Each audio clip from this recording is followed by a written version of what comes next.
ठीक है, चलिए। तो कल मैंने बता दिया था आपको कि कार्टिलेजिनस और मतलब मैंने कल बताया था आपको कि पाइसेस का जनरल फीचर्स क्या होता है ना। जो मैंने कल बताया था वो सभी पाइसेस के लिए एप्लीकेबल होता है, ठीक है। आज मैं बता रहा हूं कि बोनी फिश में और कार्टिलेजिनस फिश में डिफरेंस क्या होता है, ठीक है। देखिए, कॉन्ड्रिकाइथिस और ऑस्टिकाइथिस, इसको डिफ्रेंशिएट करना है, ठीक है। अब यहां देखो, तो ये पता है कॉन्ड्रिकाइथिस जो होता है ये ऑल मेरीन कहता है।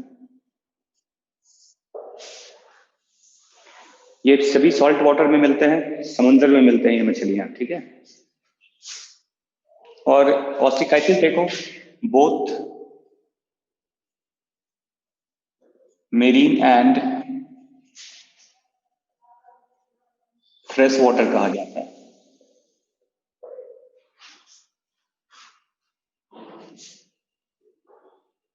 ठीक है। और आप जानते हैं कि अगर आप इसके नंबर की बात करें, पॉपुलेशन की बात करें इनका, तो ये केवल 5% है अगर नंबर की बात करें।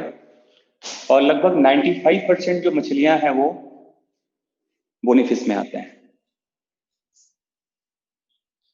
ये बेसिक इंफॉर्मेशन है ना।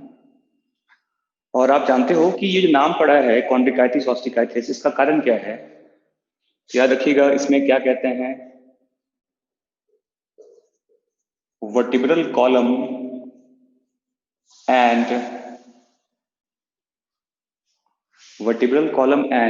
School is made up of cartilage.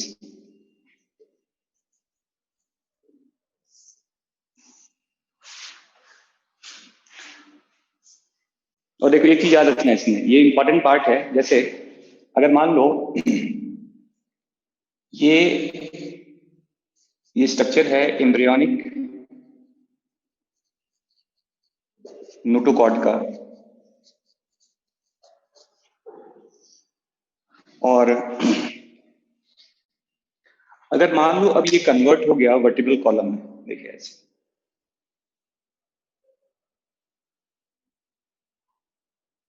लेकिन इसका कुछ पार्ट जो होता है, देखो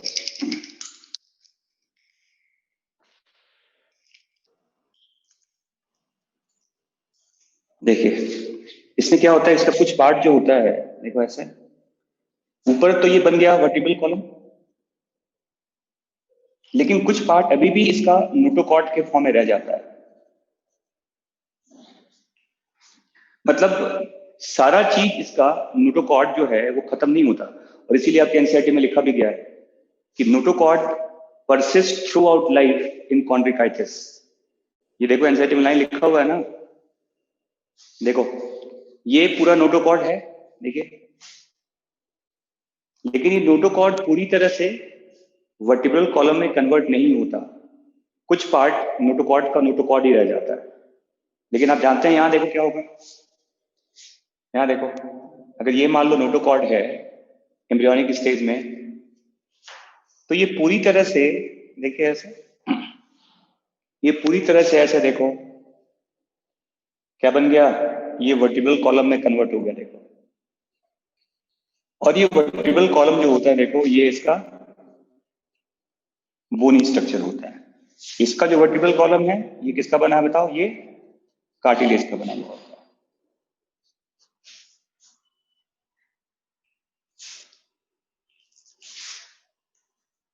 हाँ जी बच्चे, समझ में आ रहा है मैं क्या बोल रहा हूं? तो नोटोकॉर्ड देखो ये है, देखो नोटोकॉर्ड ये एम्ब्रियोनिक स्टेज में है, और ये बाद में क्या बना बताओ, अगर मैं एडल्ट की बात करूं, तो एडल्ट में वर्टिब्रल कॉलम है पूरी तरह से है। तो आप ये कह सकते हैं कि कॉन्ड्रिकाइटिस में क्या लिखा जाता है, इसमें क्या लिखते हैं देखो, कि notochord persist even in adults.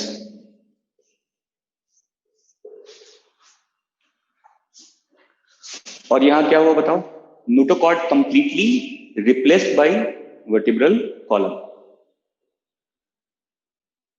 और ये लाइन बहुत इंपॉर्टेंट है, अगर अगर अगर पूछा जाएगा आपसे कि क्या वर्टिब्रेट में नोटोकॉर्ड भी मिलता है, क्या मतलब वर्टिब्रेट्स में नोटोकॉर्ड थ्रू आउट लाइफ भी एग्जिस्ट करता है? Yes, answer is Chondrichthyes. और ये आपके एनसीईआरटी में साफ साफ लिखा गया है, बहुत इंपॉर्टेंट लाइन है, याद रखिएगा इसको। ठीक है बच्चों, समझ में आ गया? अब यहां देखो, इसके बाद आप जानते हैं कि इन एनिमल्स में लिखा हुआ है प्लेक्वाइड डर्मल स्केल्स मिलते हैं, आर प्रेजेंट ओनली, इसको कहते हैं only, only placoid dermal scales are present. Chondrichthyes में केवल प्लेक्वाइड स्केल्स मिलता है, कई तरह के स्केल्स होते हैं उसके स्ट्रक्चर के बेसिस पे, उसके ओरिजिन के बेसिस पे।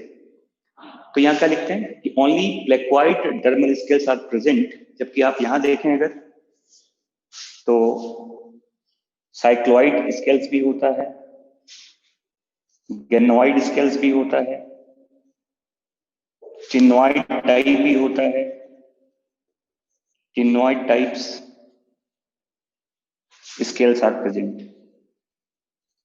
Scales are present. देखिए,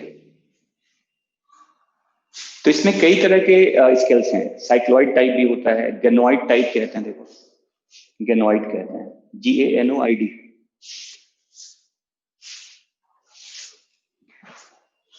तो cycloid type, ganoid type, ctenoid type dermal scales are visible in Osteichthyes. तो कह सकते हैं कि ऑस्टिकाइटिस में more than one type of dermal scales are present, but Chondrichthyes में बताओ केवल एक ही तरह का होता है, जिसका नाम प्लेक्वाइड डर्मल स्केल्स कहते हैं।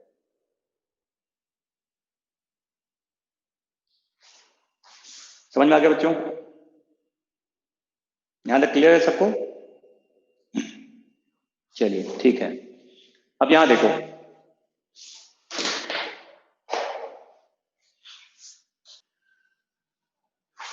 अब देखो यहाँ पे स्ट्रक्चर इसका, कॉन्ड्रिकाइटिस थोड़ा सा इलोंगेटेड स्ट्रक्चर होता है।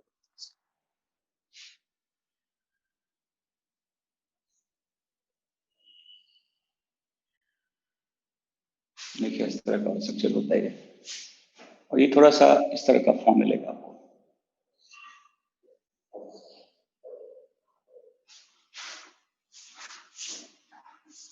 देखो, ये स्ट्रक्चरल डिफरेंस भी होता है, मॉर्फोलॉजी का भी फर्क है यहाँ पर।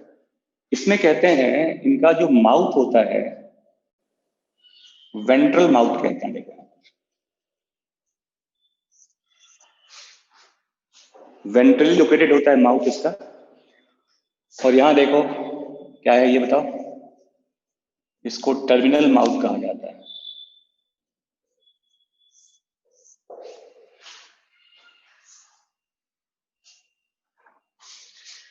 एक वेंट्रल है और एक टर्मिनल होता है, आगे की तरफ होता है माउथ इसका।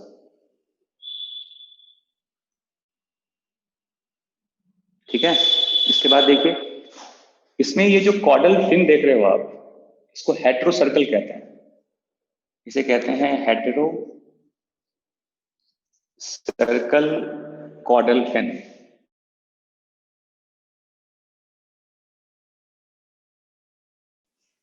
कॉडल फिन कहा जाता है इसको। देखो हेट्रो सर्कल क्यों कहते हैं, देखो फिन लोब्स जो होता है ना अनइक्वल साइज का होता है, lobes are of unequal size, एक छोटा एक बड़ा होता है। देखो देखिए ये लोब्स कहते हैं, देखो इसको, ये एक छोटा एक बड़ा होता है, अनइक्वल साइज का होता है, हेट्रो कहते हैं इसको। और यहां देखिए ये एक साइज का होता है सर, इसे होमो सर्कल कॉडल फिन कहते हैं इसको।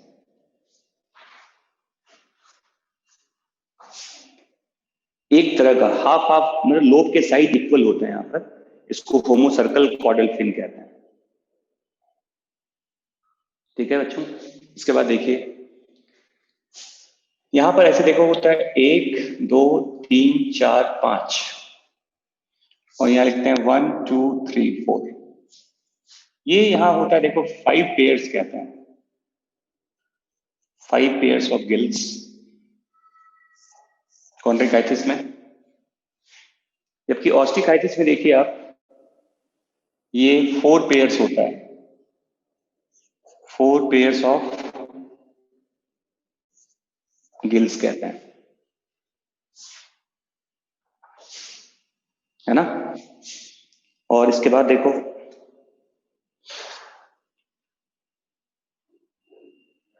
हेट्रो मतलब, देखो लोब्स का साइज डिफरेंट है, हेट्रो मतलब डिफरेंट होता है ना, जो लोब्स होता है ना अनइक्वल साइज का होता है, इसको हेट्रो कहते हैं। हेट्रो मतलब डिफरेंट होता है, होमो मतलब सिमिलर होता है, होमो का मतलब होता है सिमिलर, सिमिलर कॉर्डल फिन।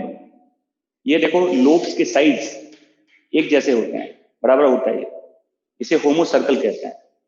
यहाँ देखो एक छोटा एक बड़ा होता है यहाँ पर, इसको हेट्रो कहते हैं। अरे है homocercal caudal, CAUDL caudal fin.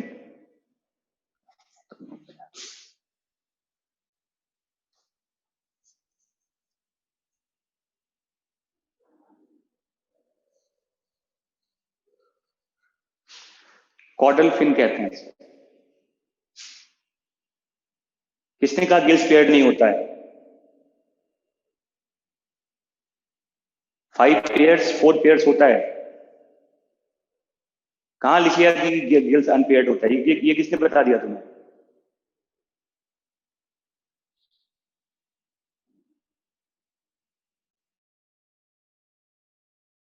मछली पढ़ा रहा हूं मैं, साइक्लोस्टोम्स नहीं पढ़ा रहा आपको। चलो यहां देखो, इसके बाद देखो यहां पर ऑस्टिकाइटिस में इसका,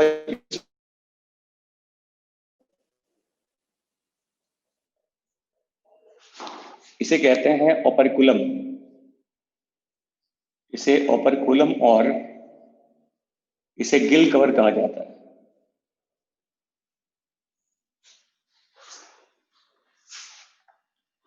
गिल्स के कवर को ओपरकुलम कहा जाता है।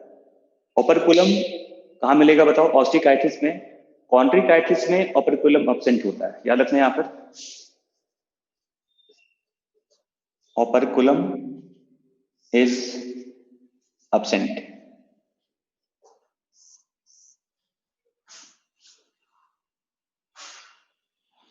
यहाँ कोई गिल कवर नहीं होता।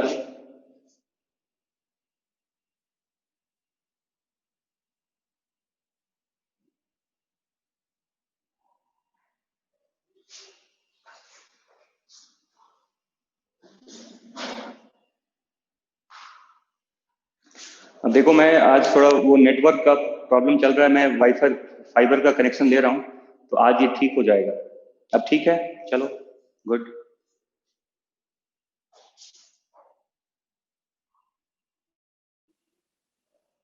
अब देखो यहाँ पे ओपरकुलम क्या लिखते हैं बताओ? ओपरकुलम यहाँ पे एब्सेंट होता है, यहाँ पर ओपरकुलम प्रेजेंट होता है। अरे एक तरफ होता है, ऊपर नीचे दोनों तरफ नहीं होता है। कहाँ कहाँ तुम लोग यार कुछ भी एकदम कहानी सुन लेते हो यार। ऊपर होता है, नीचे होता है, गिल ओपरकुलम होता है, कवर करता है ओपरकुलम को, दैट्स ऑल। मैंने पहले कहा है बेटे रिसर्च मत कीजिए, जो सिंपल लैंग्वेज में है क्यों उसको कॉम्प्लिकेट करते हो तुम लोग?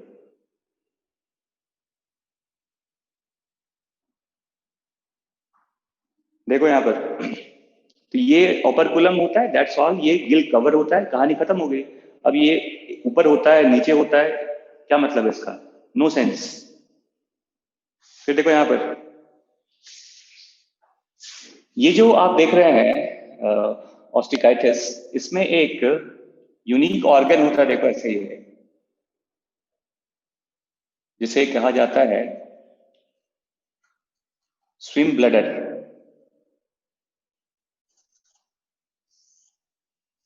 इसी को एयर ब्लैडर भी कहते हैं।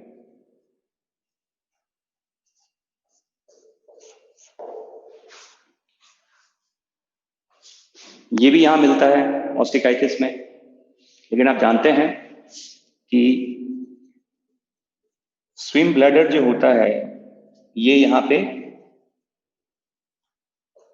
एब्सेंट होता है। स्विम ब्लैडर कॉन्ड्रिकाइटिस में नहीं होता, और आप जानते हैं इसीलिए आपके एनसीईआरटी में लिखा भी गया है कि ऑस्टिकाइटिस किसी भी डेप्थ पे अपने आप को स्टैटिक कर सकता है, वो रोक सकता है अपने आप को किसी भी डेप्थ पे। लेकिन अगर कॉन्ड्रिकाइटिस को वो स्टे नहीं कर सकता, वो रुक नहीं सकता, उसको तैरना होगा, अदरवाइज बॉडी सिंक करेगा उसका, और डेप्थ में जाने के बाद प्रेशर की वजह से उसका डेथ भी हो सकता है। देखो एक लाइन याद रखिएगा, देखो ये एनसीईआरटी में लिखा भी हुआ है, देखो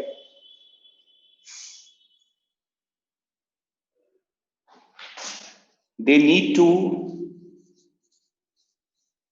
swim continuously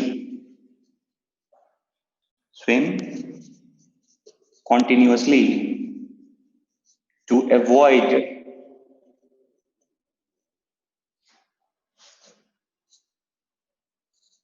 sinking.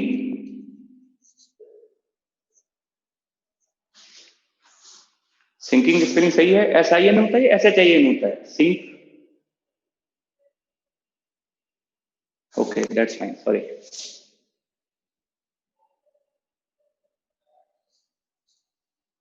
देखो तो ये से तैरना होगा। अब वैसे तो यूनिक अजीब लगता है सुनने में कि मछली पानी में डूब के मर गई, सुनने में भी अजीब लगता है ये, लेकिन वो प्रॉब्लम क्या है कि अगर वो बहुत बॉटम पे चली जाएगी ना वो, तो वाटर के प्रेशर की वजह से बॉडी उसका कोलैप्स कर जाएगा, तो उसको तैरना होता है। They need to swim continuously, क्योंकि उसको एक जो बाइंड फोर्स है वो तो मिल नहीं रहा उसको। बाइंड फोर्स कहाँ मिलेगा, जहां पे ब्लडर होता है ना। तो जो बोनी फिश होते हैं उनका ये एडवांसमेंट है, देखो याद रखना, ये एक एडवांस कैरेक्टरिस्टिक होता है इसका। They can be static, they can be static at any depth of water.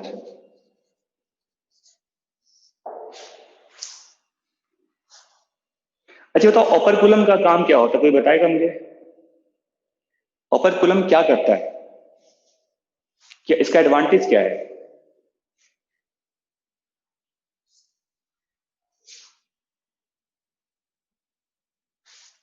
हाँ जी बच्चे बताइए, ओपर्कुलम का होने का एडवांटेज क्या होता है इसको? ओपर्कुलम का बुआंसी तो स्विम ब्लैडर से मिलेगा ना, ओपर्कुलम का कवरिंग तो चलो ठीक है, कवरिंग तो कवर का ऐसा कुछ, इसका एक मेन पार्ट होता है opening and closing gills. Actually क्या होता है देखो, ये जो इसका ओपर्कुलम होता है ये मूव करता रहता है, और इसके मूवमेंट की वजह से यस ये एक नेगेटिव प्रेशर क्रिएट करता है, वाटर को अपनी तरफ ड्रैग करता है। ये yes you are very right, ये वाटर के मूवमेंट में हेल्प करता है, इससे बिल्कुल सही कहा आपने। तो याद रखना operculum create negative pressure for the movement of water, for the movement of water। तो ज्यादा एडवांटेज है इसको, ऑस्टिकाइटिस का एडवांटेज ज्यादा होता है रेस्पिरेशन के लिए, ज्यादा कैपेबल होते हैं रेस्पायर करने में, इनको ज्यादा दिक्कत नहीं होती, ठीक है। तो इनका 4 पेयर से भी काम चल जाता है। कॉन्ड्रिकाइटिस की बॉडी बड़ी होती है, यहाँ कोई ओपर्कुलम नहीं होता, तो यहाँ गिल्स का नंबर भी ज्यादा होता है, ठीक है, समझ में आ गया। फिर देखो इनमें कहते हैं क्लैस्पर मिलता है, क्लैस्पर इज प्रेजेंट। क्लैस्पर क्या है एक्चुअली, क्लैस्पर को कहते हैं modified pelvic fin, modified pelvic fin कहा जाता है। क्लेस्पर जो होता है ये मॉडिफाइड पेल्विक फिन है जो एक कॉपुलेटरी ऑर्गन की तरह वर्क करता है। याद रखना, clasper act like as copulatory organ, और ये पेल्विक फिन का मॉडिफिकेशन होता है। लेकिन आप जानते हैं कि ऑस्टिकाइटिस में कोई क्लेस्पर नहीं होता। यहाँ क्या लिखते हैं बताओ? यहाँ क्लेस्पर जो होता है वो क्या होता है? वो अब्सेंट होता है।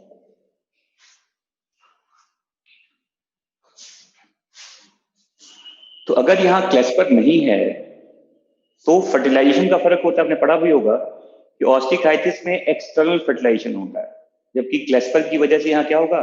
इंटरनल फर्टिलाइजेशन होता है। तो याद रखिएगा कि इन एनिमल्स में क्या होता है बताओ? यहाँ क्या लिखते हैं? यहाँ पर लिखते हैं इंटरनल फर्टिलाइजेशन। यहाँ पर इंटरनल फर्टिलाइजेशन है, जबकि यहाँ पर क्या है बताओ? यहाँ पर लिखते हैं दे डू एक्सटर्नल फर्टिलाइजेशन।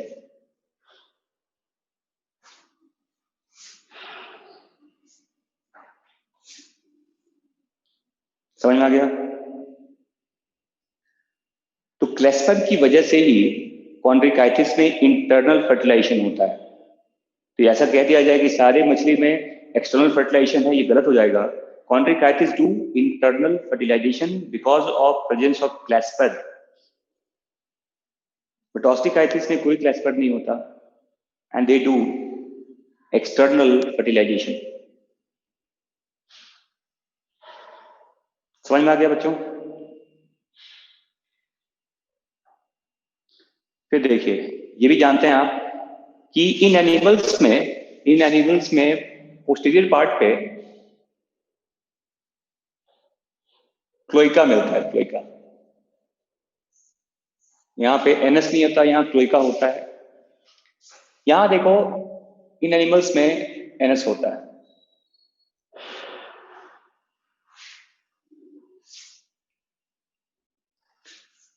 क्लोइका मिलता है कॉन्ड्रिकाइटिस में, एनएस मिलता है कहाँ बताओ? ऑस्टिकाइटिस में। इसमें भी डिफरेंस हो गया देखो।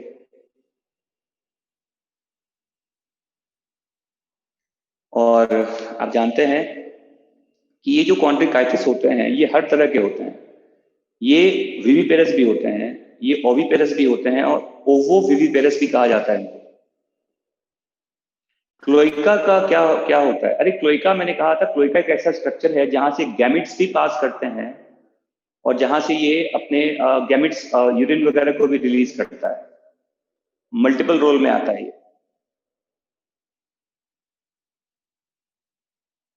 जैसे फ्रॉग वगैरह में भी क्लोइका होता है, रेप्टाइल्स में क्लोइका होता है, बर्ड्स में क्लोइका होता है। क्लोइका एक ऐसा स्ट्रक्चर है जहां से केवल फीकल मैटर पास नहीं होता, वहां से और भी चीजें पास होती हैं। ठीक है, फिर देखो,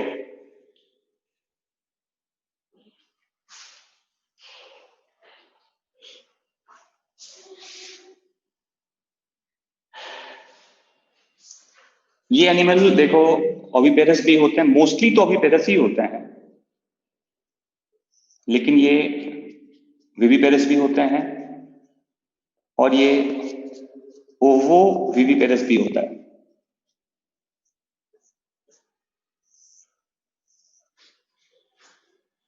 मोस्टली ओविपेरस कहते हैं, लेकिन याद रखना ऑल ओविपेरस कहा जाता है।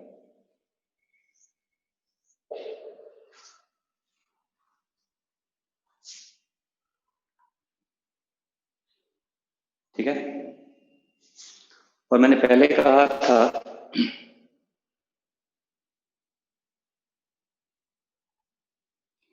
कि इन सब में डायरेक्ट डेवलपमेंट होता है, यहाँ कोई लार्वा नहीं मिलता, और यहां भी लिखते हैं क्या बताओ? डायरेक्ट डेवलपमेंट कहा जाता है।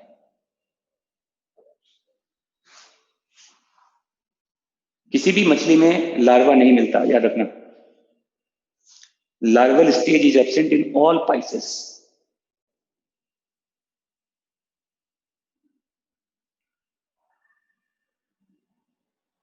ठीक है, और एक चीज याद रखिएगा,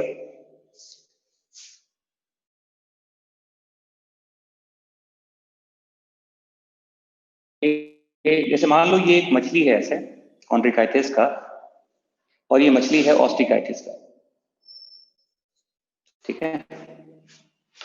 तो आपने पढ़ा होगा कि कॉन्ड्रिकाइटिस को अगर आप मेरीन वाटर में रख रहे हैं, मेरीन वाटर में रहते हैं ये, और ऑस्टिकाइटिस अगर मान लो ये फ्रेश वाटर की ऑस्टिकाइटिस है,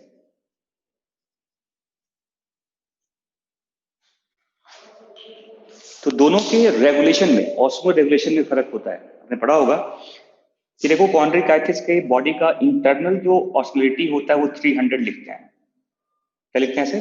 300 मिली ऑस्मोलिटी पर लीटर लिखा जाता है, और बाहर में ये 1200 होता है। देखो पानी का कंसंट्रेशन ऑस्टिकाइटिस में भी यहाँ 300 ही होता है, लेकिन बाहर 50 होता है।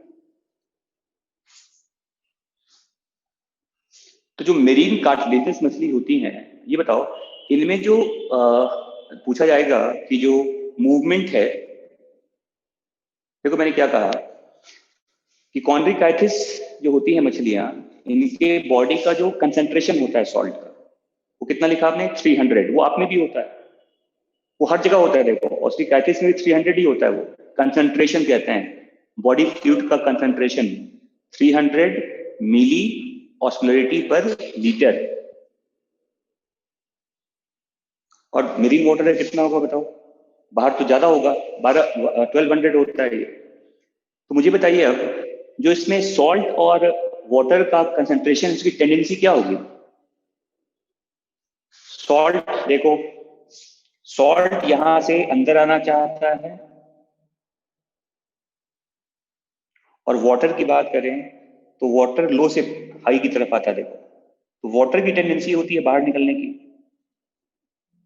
और यहाँ उल्टा होता है। देखो यहाँ सॉल्ट अंदर की तरफ जाना चाहता है, और जो सॉरी, हाँ सॉल्ट तो बाहर की तरफ आएगा ना, सॉल्ट बाहर की तरफ आता है, और वाटर की टेंडेंसी होती है बताओ अंदर आने की। तो ऑस्मो रेगुलेटरी मैकेनिज्म में फर्क होता है। हाँ अभी बताता हूँ, रुक जाओ ना, अभी बता रहा हूँ इस चीज को आपको। देखिए, तो tendency of movement of salt and water opposite होता है। देखो अगर आप कार्टिलेजिनस मछली की बात करें तो ये तो हमेशा मेरीन वाटर में मिलेंगे आपको। तो वाटर की टेंडेंसी हमेशा क्या है बताओ? बाहर जाने की, और सॉल्ट की टेंडेंसी होती है अंदर आने की। ये नेचुरल टेंडेंसी कहते हैं, उसका रेगुलेशन अलग होता है, but movement of water and salt opposite होता है दोनों में। देखिए आप, जो फ्रेश वाटर मछलियां होती हैं, बोनी फिश जो होते हैं, उनमें अलग मूवमेंट है और इसमें अलग मूवमेंट होता है। तो ऐसा लिख सकते हैं आप कि osmo regulatory mechanism is opposite लिखा जाता है। Osmo regulatory mechanism is different in marine chondrichitis and freshwater osteitis। अब देखो रेगुलेशन अलग चीज होता है। आप जानते हैं कि कॉन्ड्रिकाइटिस जो होती हैं, ये पानी इंटेक करेंगे, पानी पीती हैं मछलियां ये, और सॉल्ट को बाहर फेंकने के लिए उसके पास एक तरह का क्लोराइड सेल्स वगैरह होता है। ये पढ़ेंगे एक्सक्रीशन वाली पार्ट में, अभी रहने दीजिए यहाँ पर। तो इतना जान लीजिए आप कि मूवमेंट अपोजिट डायरेक्शन में होता है। Tendency of movement of salt and water is opposite, but they have a different mechanism to regulate that flow.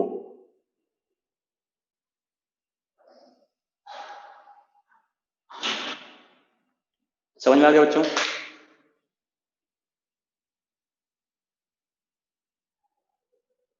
ठीक है, समझ में आ गया। चलिए अब यहां देखो, एग्जाम्पल देखिए इसका। एग्जाम्पल देखो इसका, तो इसमें आप जानते हैं शार्क मछली जानते हैं,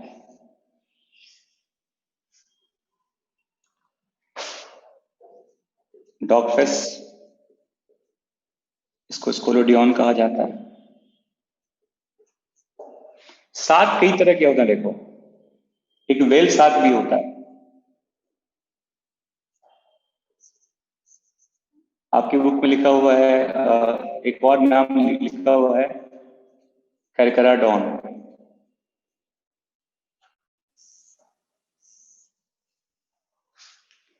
शार्क की कई वैरायटीज होती हैं, टाइगर शार्क भी होता है। तो शार्क एक काफी बड़ी मछली होती है एक्चुअली, और एनसीईआरटी में नाम लिखा हुआ है कैरकराडॉन जाइंट। आई थिंक वैसा कुछ नाम लिखा हुआ है, देख लेना आपकी बुक में। एनसीईआरटी में नाम लिखा हुआ है ये कैरकराडॉन के बारे में। हाँ, ग्रेट व्हाइट शार्क ऐसा कुछ नाम है, ठीक है। जाइंट है या ग्रेट है? अच्छा, ग्रेट व्हाइट है या जाइंट व्हाइट शार्क है? ग्रेट व्हाइट है, ओके चलिए ठीक है। जो भी है ये नाम याद रखिएगा। चलिए ठीक है।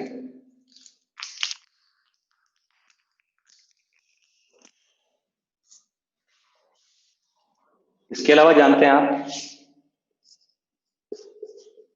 प्रिस्टिस आता है इसमें, जिसको आप सॉफिस कहते हैं। इसके अलावा ट्राइगोन आता है, टॉर्पेडो आता है। टॉर्पेडो को इलेक्ट्रिक रे कहा जाता है ना। और इसको पॉइजनस स्टिंग रे भी कहते हैं।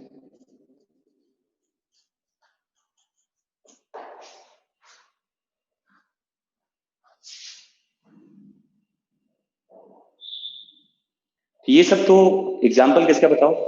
कॉन्ड्रिकाइटिस एग्जाम्पल से। ये कॉन्ड्रिकाइटिस का लिमिटेड एग्जाम्पल है, वैसे भी बहुत कम होते हैं, 5% का पॉपुलेशन है ना।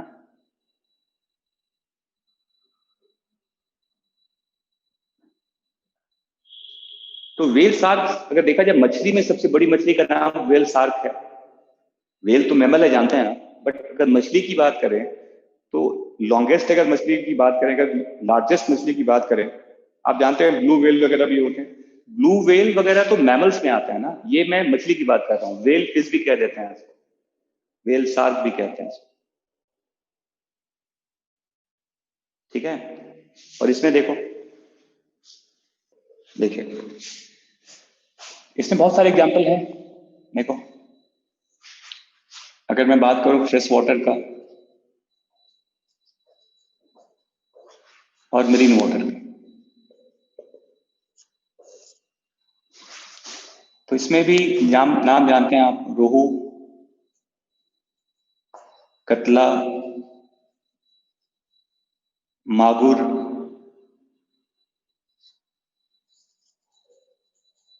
कॉमन कार्प, सिंघाला करके मछली आता है। देखिए ये सब ईडेबल मछलियां हैं।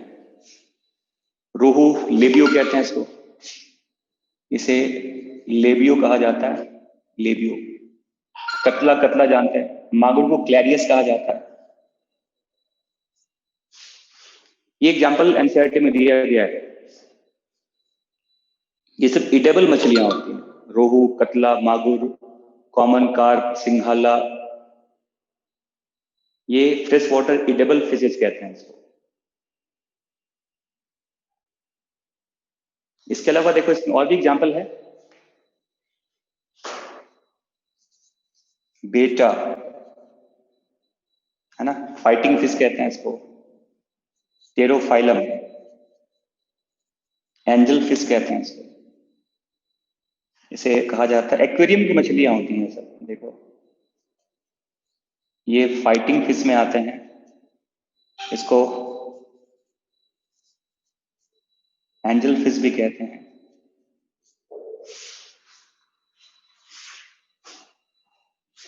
ये सब एग्जाम्पल एनसीईआरटी में भी दिया हुआ है। कतला, कतला, मागुर, मागुर, मागुर, अरे मागुर मछली नहीं होती, मागुर, MAGUR, एनसीईआरटी में लिखा हुआ है, देखो क्लैरियस, MAGUR, ठीक है। अब इधर देखिए जो मेरिन में आते हैं, इसमें एक्सोसिटस आता है, इसको आप फ्लाइंग फिश भी कहते हैं। इसमें हिप्पोकैम्पस आता है,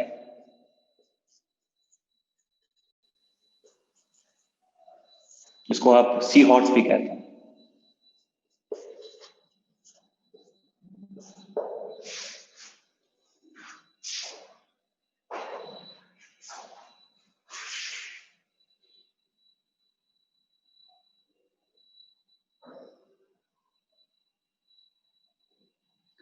आज ये सब ठीक हो जाएगा, ब्लड वाला और फाइबर का थोड़ा प्रॉब्लम है, आज वो करेक्ट हो जाएगा। तो आज देख लीजिए, आप इसको लिख लो।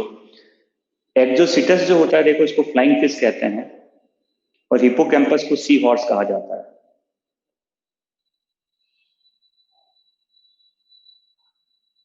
और आप जानते हैं कि हिप्पोकैम्पस में होता है, इसलिए ये यूनिक मछली है। देखो, प्रेजेंस ऑफ प्री हेंसाइल टेल कहते हैं। इस मछली में पूंछ भी नजर आएगा आपको, यूनिक कैरेक्टरिस्टिक है ये। मछली में पूंछ नजर तो नहीं आता है, हेंसाइल, और एनसाइट में डायग्राम बना हुआ है, देखो हिप्पोकैम्पस का। ठीक है, प्री हेंसाइल टेल होता है, देखो हिप्पोकैम्पस में। तो याद रखना, ये हो गया, ये हो गया, और देखो एग्जांपल में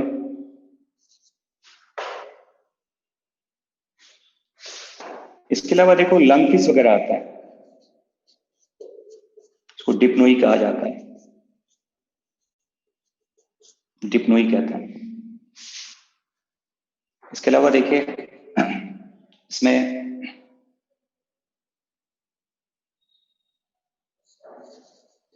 लेटिमेरिया वगैरह भी आता है,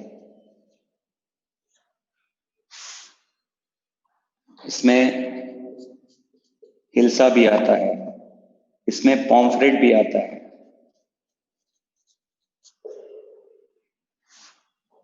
इसमें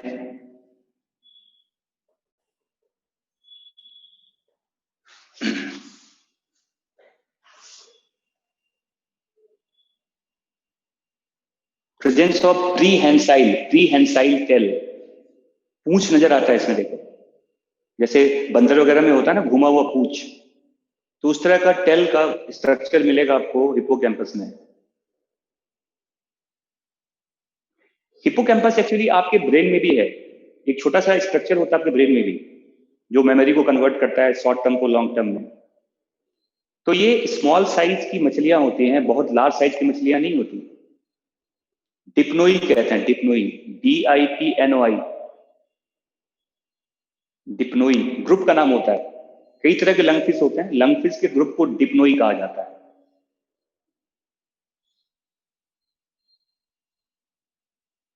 ठीक है,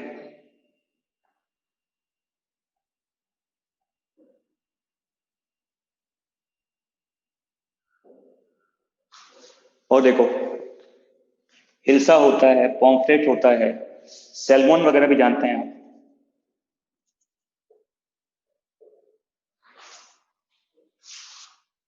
इसमें एक और नाम जानते हैं फ्रेश वाटर में, जो मछली वगैरह, गैम्बूजिया इसमें आता है। देखो वही नाम आप, मैं सोच रहा था अभी, गैम्बूजिया इसमें आता है, फ्रेश वाटर में आते हैं ये मॉस्किटो के लार्वे को खाते हैं ना, गैम्बूजिया। हाँ जी, मॉस्किटो के लार्वे को खाते हैं ये, गैम्बूजिया कहते हैं। ये फ्रेश वाटर में मिलता है। ये आपके लिए काफी यूजफुल एक एनिमल है, जो मॉस्किटो वगैरह के लार्वे को खा जाते हैं ये। तो मलेरिया वगैरह की रोकथाम में भी इसको हम ऐसे भी यूज करते हैं।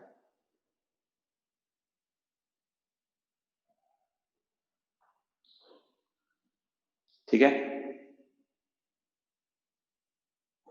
तो ये आप एग्जाम्पल देखिए, ये सारे एग्जाम्पल्स जो हैं ये मेरीन बोनीफिश में आते हैं। ठीक है, और याद रखना, मेरीन बोनीफिश को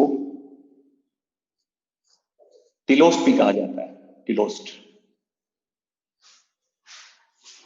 मेरीन बोनी फिश को टिलोस्ट भी कहते हैं, और कॉन्ड्रिकाइटिस को इलेस्मोब्रेंच भी कहा जाता है।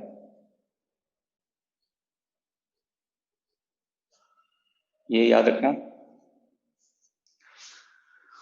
कॉन्ड्रिकाइटिस को इलेस्मोब्रेंच भी कहते हैं और मेरीन बोनी फिश को टिलोस्ट भी कहा जाता है।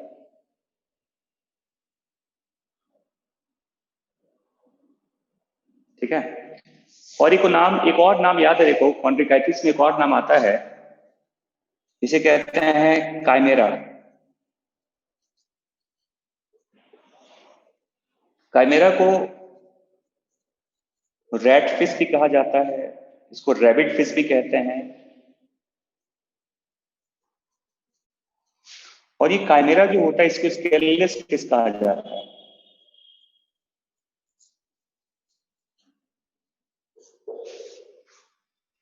और काइमेरा एक ऐसी कॉन्ड्रिकाइटिस है, देखो ये यूनिक डिफरेंस है। देखो, काइमेरा एक ऐसी मछली है जिसमें ओपरकुलम मिलता है।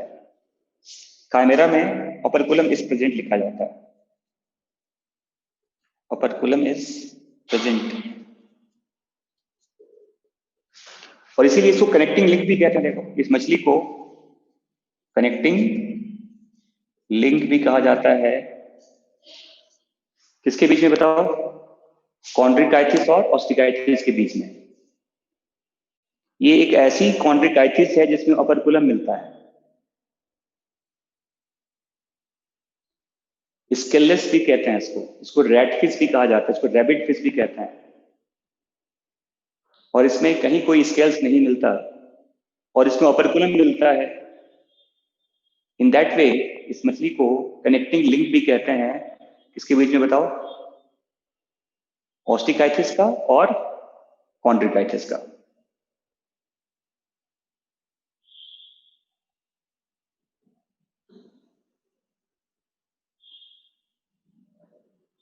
समझ में आ गया बच्चों?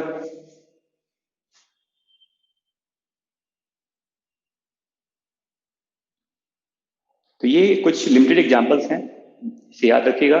एनसीईआरटी के जितने एग्जांपल्स हैं वो जरूर आपके दिमाग में होना चाहिए, वो बहुत जरूरी है।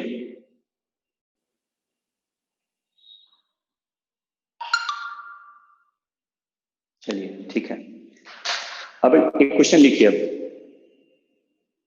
अरे प्री हेंसाइल टेल का स्ट्रक्चर है, देखो पोस्ट एनल टेल तो सारे वर्टिब्रेट्स में होता है, तो इसमें ये विजिबल होता है। छोटे से एनिमल्स होते हैं, ऑब्वियस सी बात है, स्विमिंग वगैरह में हेल्प करेगा ये सब। ठीक है, चलिए अब मैं आपको एक क्वेश्चन पूछ रहा हूं, जवाब दीजिए इसका। इसको मिटा दूं बच्चों? ये क्वेश्चन लिखिए,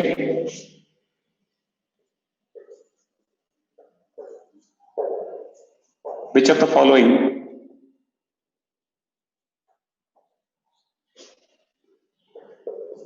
structure is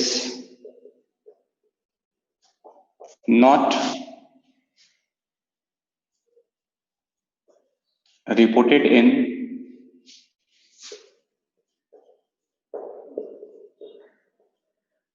dogfish?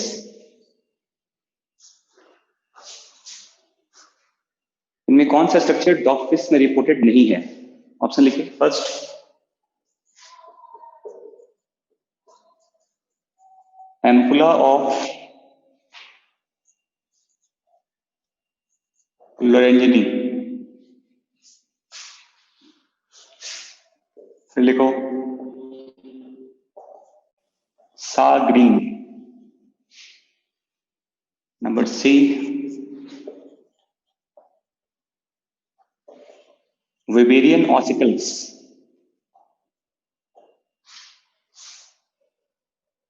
Number 4,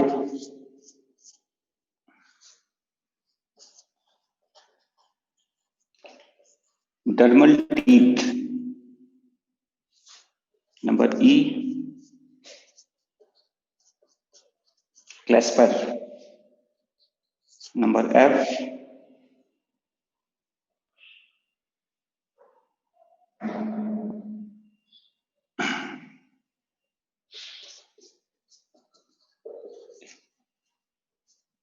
eigen class,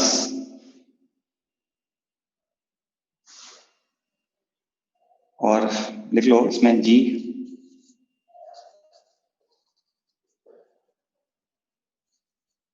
more than one. चलो बहुत कुछ इसमें आ गया ऑप्शंस में। अब आपको कुछ टर्म्स याद होना चाहिए इसमें, क्या होता है क्या नहीं होता है। तो क्या लगता है आपको, कुछ अपने पुराने इंफॉर्मेशन के हिसाब से बताइए कि डॉगफिश में क्या नहीं हो सकता है।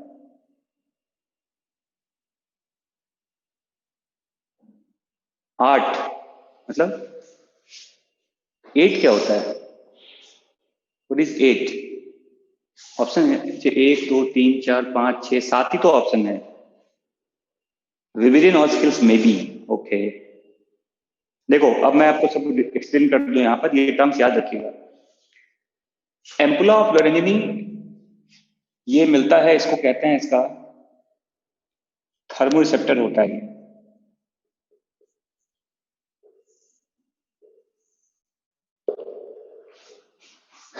टेम्परेचर का डिटेक्शन करता है ये इसका एक सेंसरी ऑर्गन है जो डॉगफिश में मिलता है। ठीक है, स्नाउट आगे वाले पार्ट में होता है ये इसके। एम्पुला ऑफ लोरेंजिनी एक इंपॉर्टेंट स्ट्रक्चर है जो डॉगफिश में मिलता है। ठीक है, ये ऑस्टिकाइटिस वगैरह में नहीं होता ये। फिर देखो सागरीन जो होता है, देखो ये जो उसका स्किन होता है उसको सागरीन कहते हैं। ये कमर्शियल यूज होता है, तो ये भी यहाँ मिलता है। देखो कमर्शियली यूज करते हैं इसको। थर्मो रिसेप्टर, अरे थर्मो रिसेप्टर होगा और क्या होगा, उसके स्किन को सागरीन कहा जाता है। ये शार्क वगैरह के भी स्किन को सागरीन कहते हैं, जो कमर्शियली यूज होता है। हाँ, ये जो ऑस्किल्स होता है देखो, इट कनेक्ट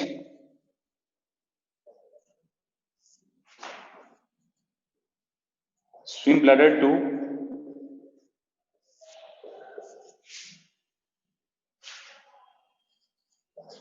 ईयर। और ये जो ऑस्किल्स होता है ये बैलेंस के लिए होता है।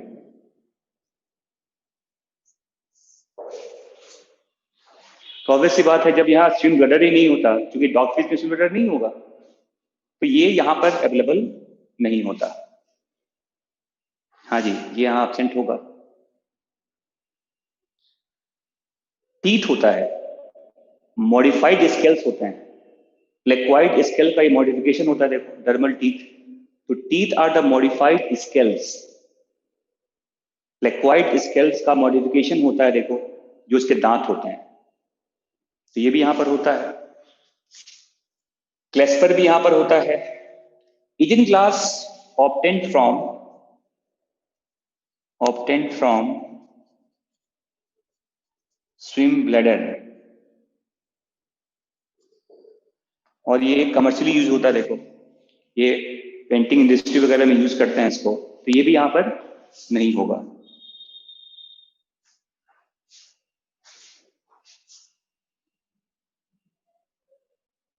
समझ में आ गया? तो ऑलमोस्ट सभी कॉन्ट्रिकाइटिस में लिखते हैं जैसे, लेकिन जैसे एम्पुला ऑफ लोरेंजिनी वगैरह सारे मछली में नहीं होता, डॉगफिश वगैरह में होता है। यूजुअली शार्क और जो डॉगफिश के कैरेक्टरिस्टिक ज्यादा इंपॉर्टेंट पूछे जाते हैं आपसे। ठीक है, तो ये पूरी कहानी है, इसके बारे में याद रखिएगा। एक क्वेश्चन और लिख लो, ये मिटा दूं अब, लिखिए। Which of the following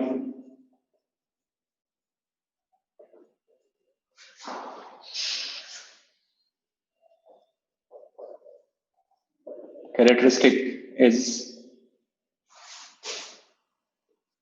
not applicable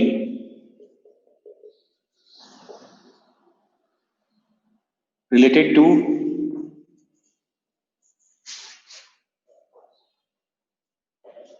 physiology of spices.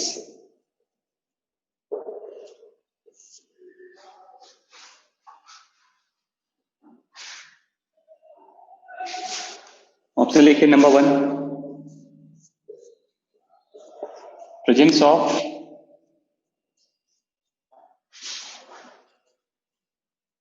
mesonephric kidney and renal portal system helps in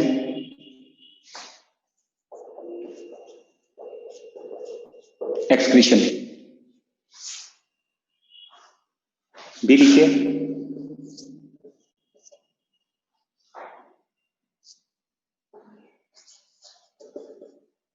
gill respiration through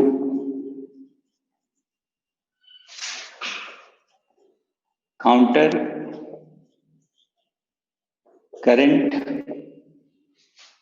mechanism.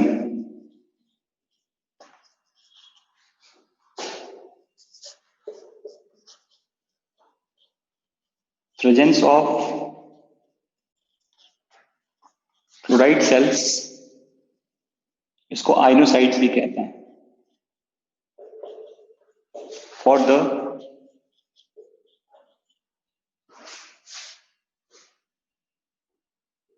salt movement.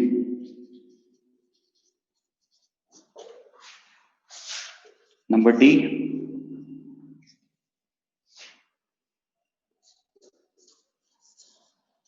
single circulation.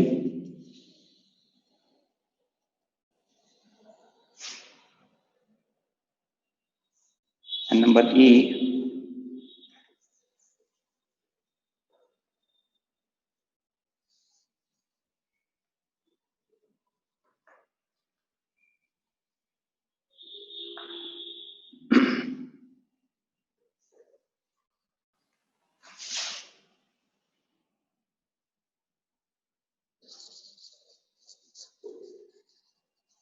all of these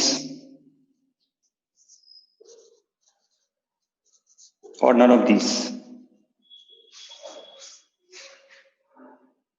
हाँ जी बच्चों, बताओ क्या होगा आंसर इसका।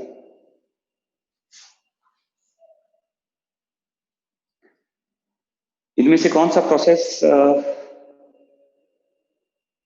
हाँ, अब देखो यही इंपॉर्टेंट पार्ट है। देखो ये याद रखिएगा, जैसे क्या होता है देखो, मछली में जो गिल्स होता है ना, गिल्स, और देखो अब देखो ये मान लो गिल्स का स्ट्रक्चर है इसका, है ना, यहाँ पे गिल्स है इसका, और यहाँ पे वाटर का पार्ट होता है इसमें। तो जो वाटर का मूवमेंट है, अब देखो गिल्स के थ्रू जो ब्लड यहां से पास कर रहा है देखिए, और वाटर का जो मूवमेंट होता है ये अपोजिट डायरेक्शन में होता है। तो काउंटर करंट प्रोसेस यहां भी वर्क करता है। गिल्स की तरफ वाटर जब ड्रैग होगा ना, तो वाटर का मूवमेंट और जो ब्लड का मूवमेंट है एक्सचेंज के लिए, ये अपोजिट डायरेक्शन में होता है। इसे भी काउंटर करंट प्रोसेस कहते हैं, याद रखिएगा। मछली में जो रेस्पिरेशन होता है उसमें वाटर का मूवमेंट और उसके ब्लड का जो मूवमेंट है ये अपोजिट डायरेक्शन में होता है, इसी को काउंटर करंट प्रोसेस भी कहते हैं। ये इंपॉर्टेंट पार्ट है यार अपने। तो बताओ इसका आंसर क्या होगा।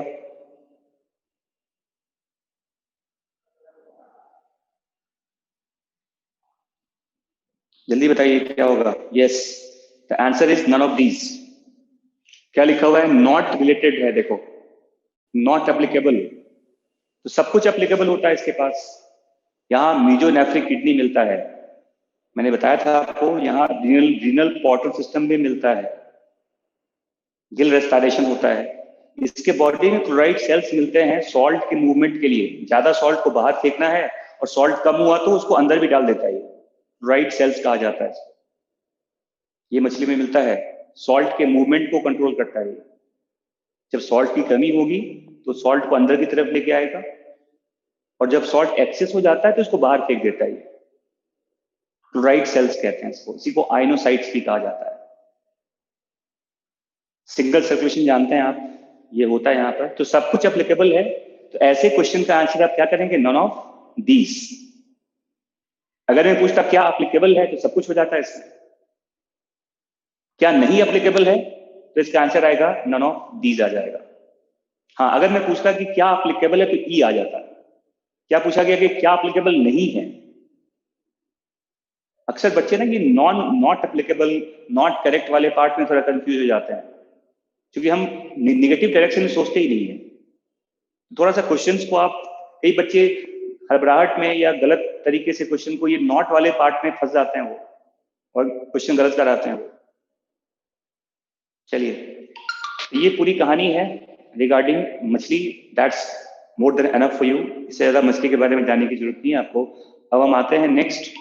अब देखो, हमने पाइसेस पढ़ लिया, एक सुपर क्लास खत्म कर लिया हमने। अब हम नेक्स्ट सुपर क्लास पे आ रहे हैं जिसका नाम है टेट्रापोडा, और उसका फर्स्ट क्लास है एम्फीबिया। चलिए, इसको मिटा दो यहां से, लिखो एम्फीबिया। मैंने कहा सुपर क्लास, इसका टेट्रापोडा है।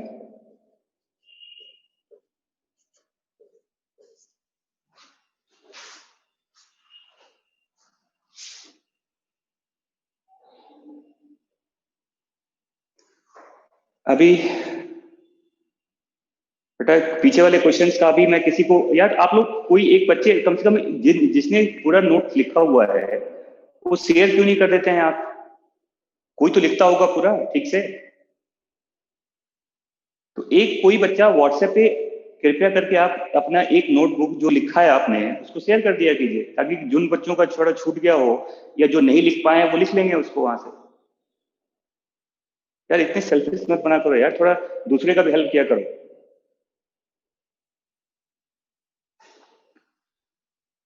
समझ में आ रहा है कि कोई तो पूरा लिखता होगा ना अच्छे से? हाँ जी, यस और नो, प्लीज एक कोई शेयर कर दिया कीजिए। हाँ चलिए, ये आपके लिए सबके लिए अच्छा होगा ये, ठीक है। हाँ वही आप ग्रुप में शेयर कर दो ना एक।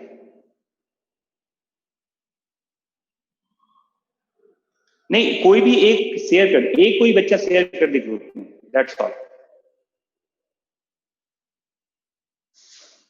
चलिए ओके।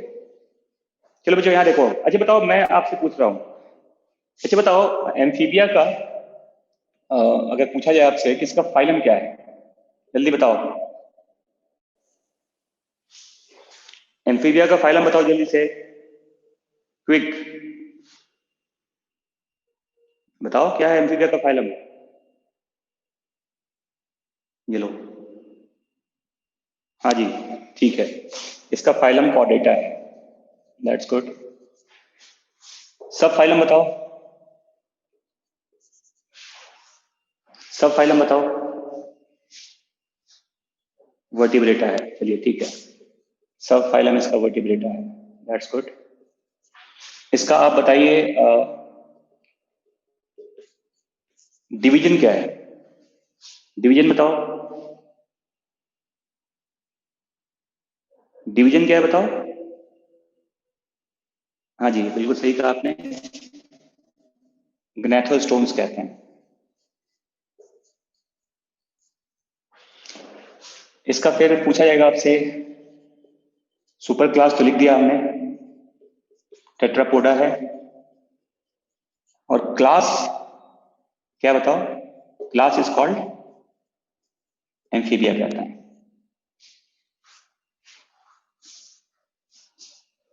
समझ में आ गया?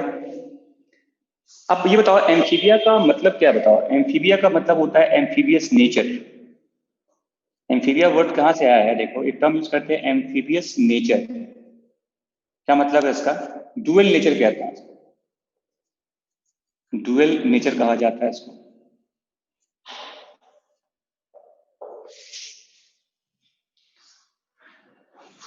और ये इसको कहते हैं फर्स्ट सेमी टेरेस्ट्रियल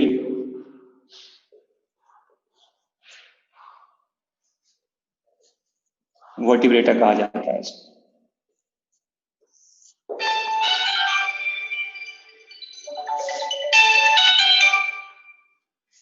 इसे फर्स्ट सेमी टेरेस्ट्रियल वर्टिब्रेटा कहते हैं।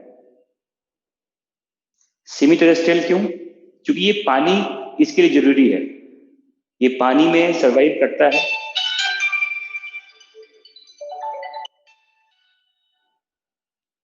ये पानी में सर्वाइव करता है और पानी के बाहर भी सर्वाइव करता है ना। आपको पता है इसका जो एडेप्टेशन होता है वो दोनों के लिए होता है, इनसाइड वाटर भी होता है, आउटसाइड वाटर भी होता है। तो लिखते हैं कि दे आर वेल एडेप्टेड। क्या प्रॉब्लम है यार?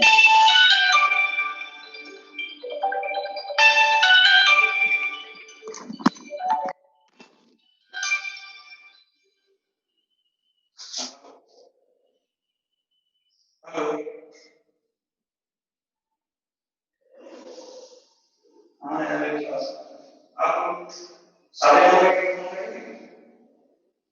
मैं हाँ अभी आ रहे हैं। अच्छा बस तो आप 9:30 में आएंगे। हाँ अभी क्लास है 9:30 में। बस लोकेशन गंगा नदी से देखना। अरे गंगा कितना फेमस होटल है यार, गंगा रेसिडेंसी, उसके बगल में है।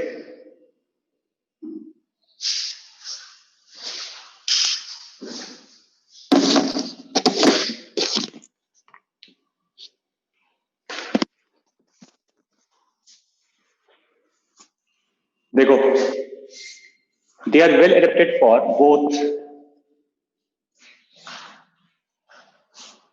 aquatic life and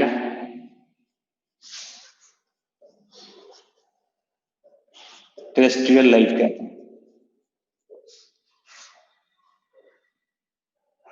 dual nature का होता है ये, डुअलिटी कहते हैं इसको। ये पानी के अंदर भी सर्वाइव करता है और पानी के बाहर भी सर्वाइव करता है। आप जानते हैं एक्वेटिक लाइफ होने के लिए इसके पास सबसे इंपॉर्टेंट अगर देखा जाए तो दे डू क्यूटेनियस रेस्पिरेशन,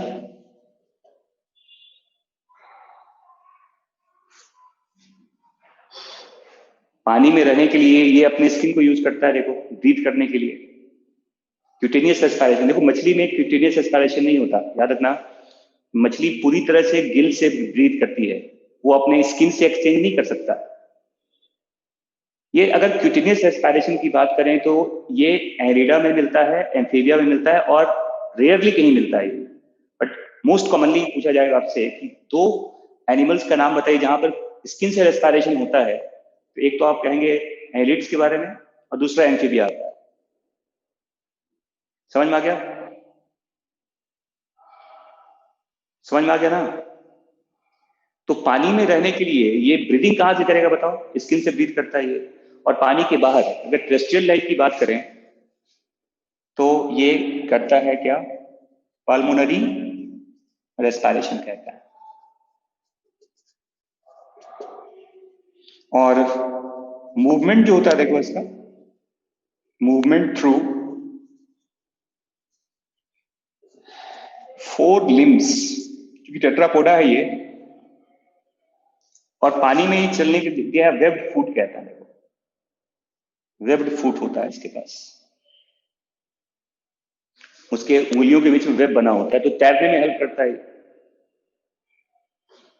ना। फिर आप जानते हैं कि इसका जो लाइफ होता है, इसका जो बॉडी स्ट्रक्चर है देखो,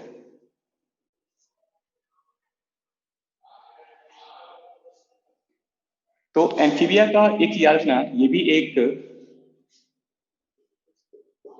पोइक्लोथर्मिक एनिमल होता है।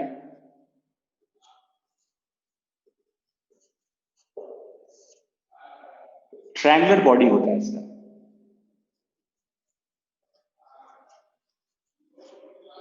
और लिखते हैं यूजुअली नेक इज absent। और ये भी जानते हैं आप कि ये स्केललेस होता है, स्केल्स नहीं होता है ना, तभी तो ये एक्सचेंज करेगा। स्केललेस होते हैं, इसके स्किन में स्केल्स नहीं होते, तो ये हेल्प करता है क्यूटेनियस एस्पायरेशन में। और आप जानते हैं कि इसका मॉइस्ट ग्लैंडुलर स्किन होता है, इसका स्किन मॉइस्ट रहता है, ड्राई होगा तो वो ब्रीथ नहीं कर सकता, तो हमेशा इसका स्किन मॉइस्ट रहता है। अब देखो ये इसलिए कहते हैं कि फ्रॉग कभी भी पानी से बहुत दूर नहीं जा सकता, जैसे उसको अपना स्किन लगता है ड्राई हो रहा है तो पानी में कूद जाएगा वो, क्योंकि क्यूटेनियस एस्पायरेशन 24 आवर सर्विस देता है, ये कभी बंद नहीं होता। ये इंपॉर्टेंट पार्ट याद रखिएगा, एम्फीबियंस में क्यूटेनियस एस्पायरेशन जो होता है देखो थ्रू आउट लाइफ चलता रहता है, थ्रू आउट लाइफ कहते हैं। ये कभी बंद नहीं होता, चाहे वो पानी के अंदर हो, पानी के बाहर हो, वो हाइबरनेशन में हो, वो एस्टिवेशन में हो, cutaneous aspiration never never stop. Even कहते हैं पानी के अंदर या हाइबरनेशन में या एस्टिवेशन में amphibians always do only and only cutaneous aspiration, but वो जमीन पे जब आ जाएगा, एक्टिव फेज में आता है, वो उसे ज्यादा ऑक्सीजन की जरूरत होती है, उस समय ये अपने लंग्स को यूज करता है। तो लंग्स का यूज केवल टेरेस्ट्रियल मोड पे होता है, एक्टिव फेज में होता है, हमेशा नहीं होता। जब वो अपने ज्यादा एक्टिव फेज में आता है, बहुत कम समय के लिए होता ही है।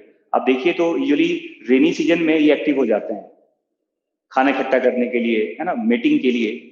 तो only during the rainy season they become more active, and during that active phase they use their lungs. तो पल्मोनरी रेस्पिरेशन देखो ये कहा जाता है only during active phase, only during active phase कहते हैं, हमेशा यूज नहीं होता ये केवल एक्टिव फेज में यूज होता है। तो आपके एग्जाम में पहले क्वेश्चन पूछा गया है कि अगर फ्रॉग पानी में हो, हाइबरनेशन में हो, एस्टिवेशन में हो, तो फ्रॉग का मैक्सिमम जो ब्रीथ कर रहा है वो किससे करता है बताओ? वो लंग्स यूज नहीं करता, वो केवल और केवल अपने स्किन को यूज करता है। तो 24 आवर सर्विस होता है देखो, वो कभी बंद नहीं होता। जब से फ्रॉग का एग्जिस्टेंस हुआ या कोई भी एम्फीबियंस एग्जिस्टेंस है, they never stop their cutaneous respiration. Yes, active phase में दोनों होता है। एक्टिव फेज में मैंने कहा देखो क्यूटेनियस कभी बंद नहीं होता, वो हमेशा चलता रहता है। एक्टिव फेज में लंग्स भी काम कर रहा है और उसका स्किन भी काम करता है, वो कभी बंद नहीं होता। समझ में आ गया बच्चों? और देखो मैंने क्या कहा, यूजुअली यहाँ नेक क्या होता है बताओ? अब्सेंट होता है। इसके बॉडी को विजुअली हम डिवाइड करते हैं, देखो बॉडी का दो पार्ट्स होता है, इसमें हेड होता है और ट्रंक कहते हैं, ट्रंक।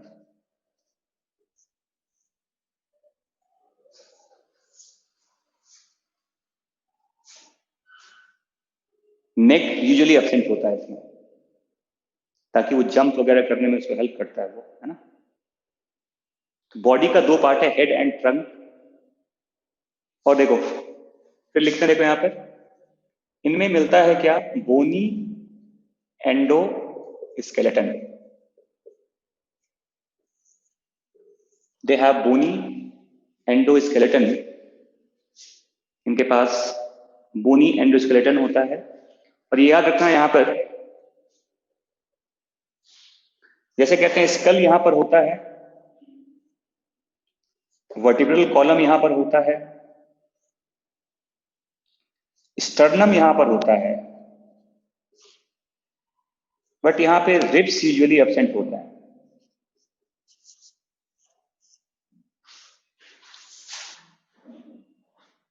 रिब्स इसके बॉडी में नहीं होता।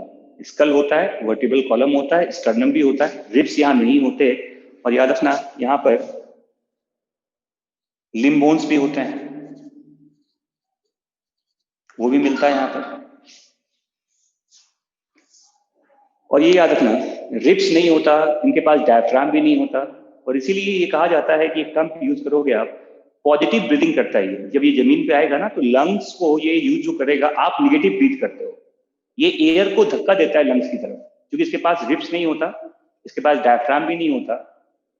तो because of absence of ribs and diaphragm, देखो इसको, due to absence of ribs and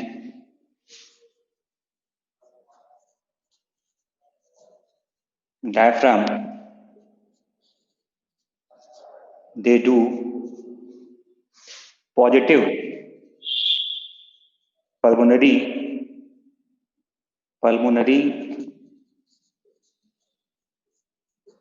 respiration कहते हैं।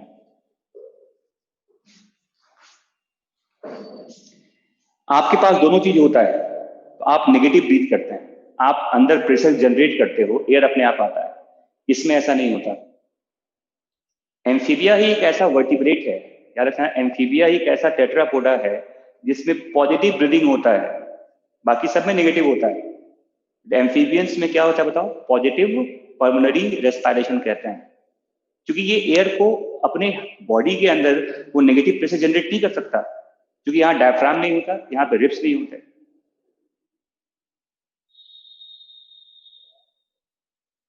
समझ में आ गया बच्चों?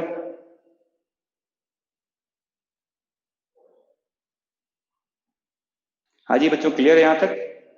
ओके, अब यहाँ देखो, फिर देखो ऐसे स्ट्रक्चर इसका, इसका हार्ट देखो कैसा होता है।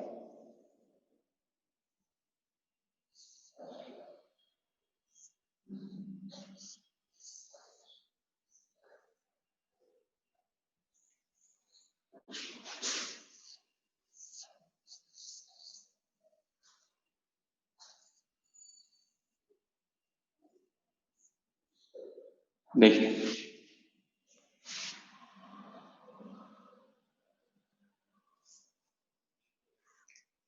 ये इसका हार्ट का स्ट्रक्चर है, देखो इसमें राइट एट्रिया होता है, लेफ्ट एट्रिया होता है, और एक सिंगल वेंट्रिकल होता है। इसको कहते हैं 3 चैम्बर्ड हार्ट। क्या कहते हैं इसको? 3 चैम्बर्ड हार्ट कहते हैं। और यहां पर क्या होता है? इनकम्प्लीट डबल सर्कुलेशन कहा जाता है। देखो, ये इसका लंग्स है यहाँ पे, और ये इसका बॉडी पार्ट्स होता है।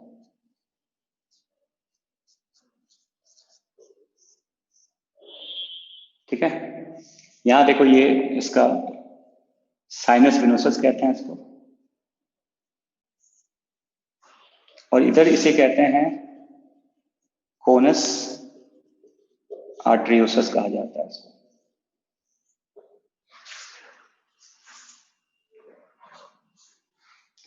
इसे कहते हैं 3 चैम्बर्ड हार्ट, और इसके सर्कुलेशन को इनकम्प्लीट डबल कहा जाता है। क्योंकि आप देखिए यहाँ पर जो वेंट्रिकल्स है उसमें सेपरेशन नहीं होता, तो यहां से जो ब्लड देखो इसमें आता है, यहाँ जो ब्लड अवेलेबल होता है देखो, इसको मिक्स्ड ब्लड कहते हैं, इसे मिक्स्ड ब्लड कहा जाता है।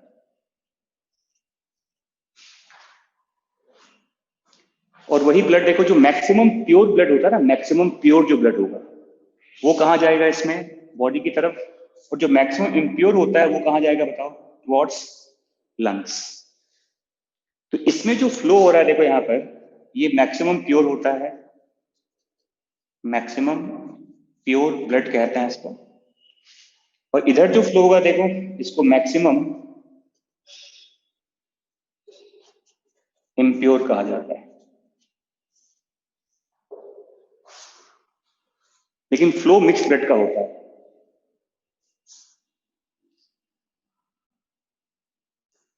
तो ये 3 चैम्बर्ड है, एनसीईआरटी में लिखा हुआ है 3 चैम्बर्ड हार्ट कहते हैं। इसे इनकम्प्लीट डबल सर्कुलेशन कहा जाता है, क्योंकि वेंट्रिकल्स का सेपरेशन नहीं होता।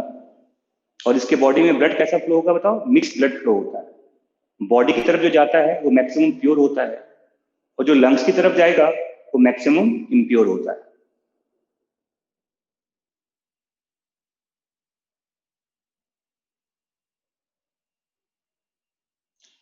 ये देखो मैक्सिमम प्योर तो इसमें यहां पहुंचेगा ना, बॉडी की तरफ। ऑब्वियस सी बात, देखो जो ब्लड इधर आ रहा है वही तो ब्लड इधर की तरफ जा रहा है ना। ये बताओ, लंग से जो ब्लड निकलेगा वही तो ब्लड जा रहा है बॉडी की तरफ। हाँ, ये कह सकते हैं, अगर मैक्सिमम प्योर की बात करते हैं आप, तो मैक्सिमम प्योर तो ये होता है। Yes you right. हाँ, मिक्स का मैक्सिमम जो प्योर होगा, जो मिक्स का मैक्सिमम प्योर होता है वो तो बॉडी की तरफ जाता है। बट ये तो पूरी तरह से देखो, ये प्योर क्या है? ये तो फुल्ली ऑक्सीडेटेड ब्लड कह सकते हैं इसको। ये तो ब्लड जो है, ये क्या बताओ, इसको फुल्ली क्या बोलते हैं? इसको फुल्ली आप कह सकते हैं ऑक्सीजनेटेड ब्लड कहते हैं, क्योंकि लंग से बाहर आ रहा है। अब समझ में आ गया तुम लोगों को क्या मैं कह रहा हूं? Maximum pure move towards body parts, fully oxygenated blood वो लंग्स को जोड़ेगा लेफ्ट एट्रिया से, और जो मैक्सिमम इम्प्योर होगा वो जाएगा लंग्स की तरफ।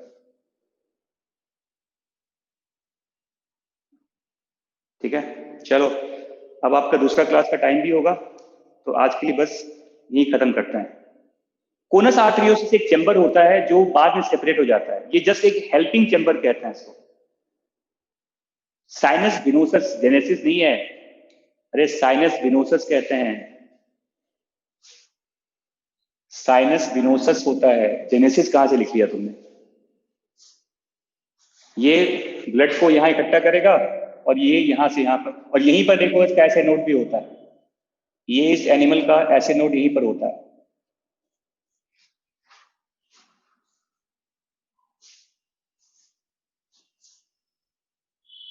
ठीक है, और आप जानते हैं कैसे हार्ट को मायोजेनिक हार्ट भी कहते हैं।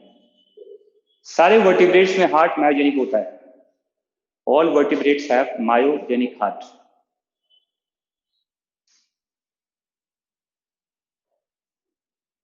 चलो ठीक है, फिर मिलते हैं नेक्स्ट क्लास में।